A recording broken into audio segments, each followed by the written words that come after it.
guys, I wanted to get started talking to you about fostering.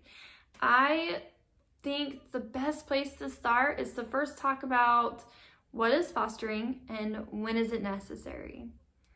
Fostering, to boil it down, is when a child or children end up in a situation where they cannot safely reside with their families.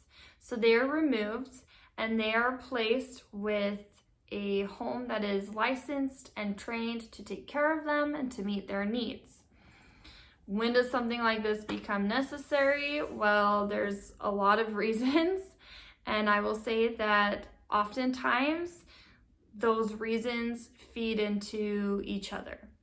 So you will see reasons such as substance abuse in the home, physical abuse, sexual abuse, abusive neglect, mental illnesses that make it so the parent is not able to safely care for their children. You have situations where children are abandoned and much more. So what kind of homes do these kids get placed into?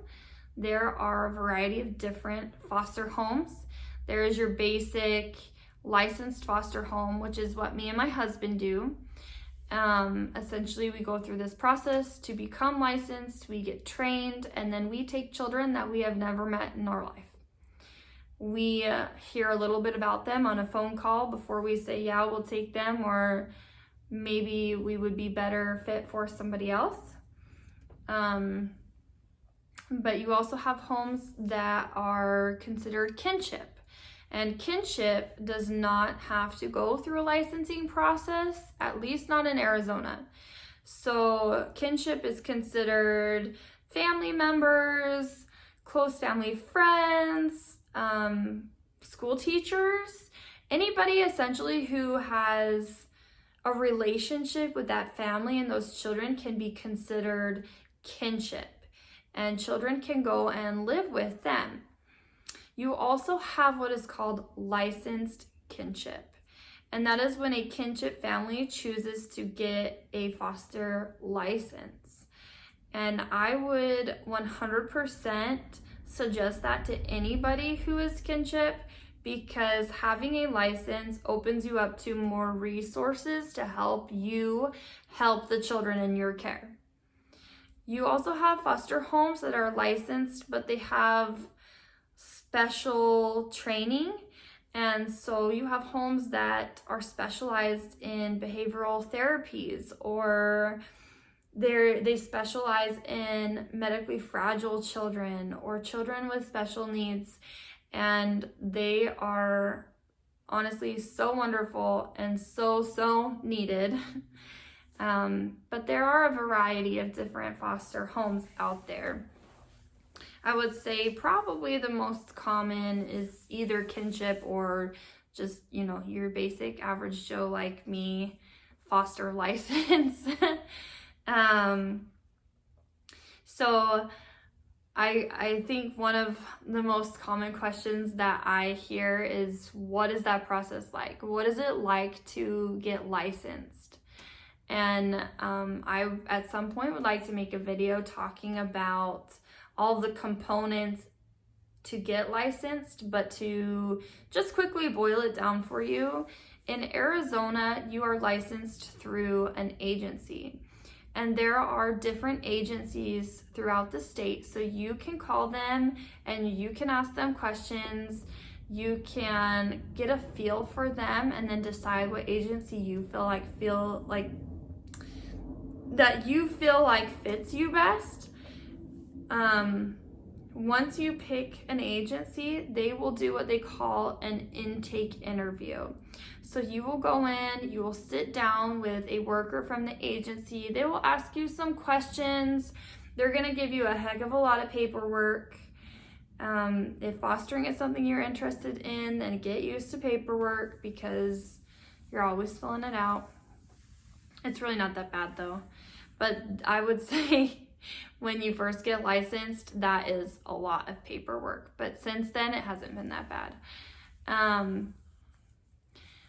But yeah, so you fill out this whole packet, and they do a background check on you, you get a fingerprint clearance card, you go through CPR training, you have to take what is called foster parent college, or at least it was when we got licensed. And that is essentially, they make you go to courses in order to learn more about what it's like to care for a child who has experienced trauma. And once you complete your courses, they will do what is called a home study. Home study is when they have a worker come into your home and they'll ask you a bunch of questions about you and your family. They'll interview you and your husband together and then separately. And depending on the age of your children, they'll interview your children. I can't remember if they interviewed my children or not. I almost think that they did, but it was really basic. Like, how do you feel about being a foster home? How do you feel about having foster children in your home? And of course, my kids, if you've ever met them, they're like, oh my gosh, it's wonderful. But so they're probably the reason that we passed our home study.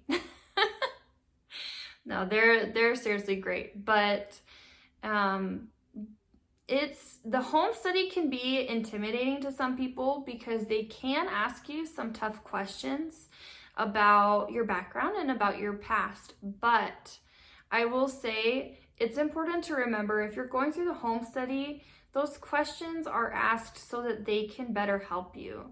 So that in the future, when they're placing children with you, they're not giving you a child that exceeds what you are capable of. Or they know the type of personality and temperament and situations that they see now because they've interviewed you, what you can handle.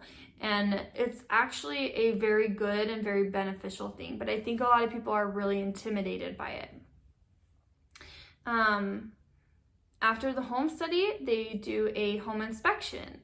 And that is when the state comes in and they walk through your home with you. They make sure that you have things within their compliance guidelines. So off the top of my head, you have to have all of your medications locked up. They ask you to store any firearms in a certain way. If you have a pool, which I wish we did, maybe someday, right? If you have a pool, they have certain compliance guidelines for pools. Like if you are fostering ages 0 to 7 years old, you have to have a pool fence and it has to be a certain height. So they will come in and they will check those things. And again, it is intimidating. It's scary to have somebody walk through your house and think like, what if they just fail me? What if they see something small? Like,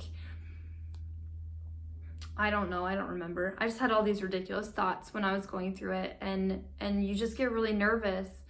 But it's important to remember that they're actually there to help you.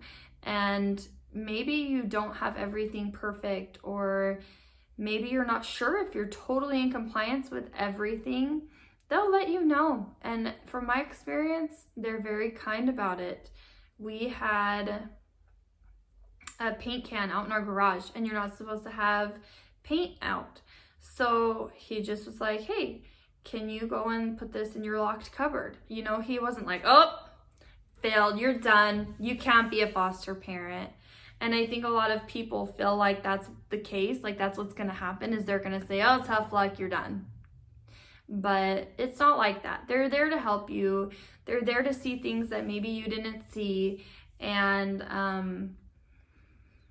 they are there to help protect you and to protect the children that come into your home. So keep a positive view on all of that, because like I said, it's just to benefit everybody involved.